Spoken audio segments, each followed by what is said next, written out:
Do you often feel overwhelmed with your tasks? Does the day seem too short?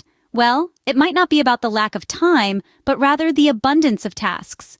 Today, we dive into the art and science of prioritization, a skill that can transform your productivity.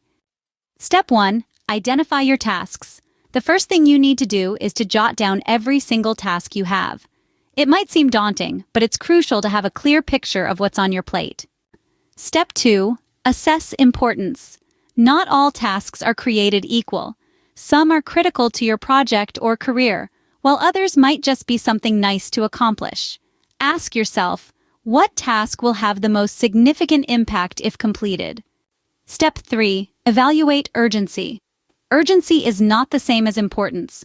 Urgent tasks are tasks that demand immediate attention but might not necessarily contribute to your long-term goals. Step 4. Consider effort. The effort a task requires also plays a role in prioritization.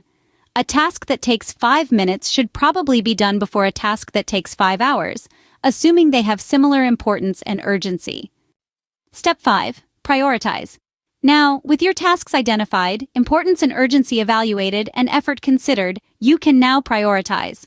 The goal is to focus first on tasks that are both important and urgent. Then, tackle tasks that are important but not urgent, followed by tasks that are urgent but not important. Lastly, address tasks that are neither important nor urgent. Moving forward, prioritization is about identifying what tasks are on your plate, assessing their importance and urgency, considering the effort they require, and then strategically ordering them. It's about making smart decisions about where to put your focus, energy, and time.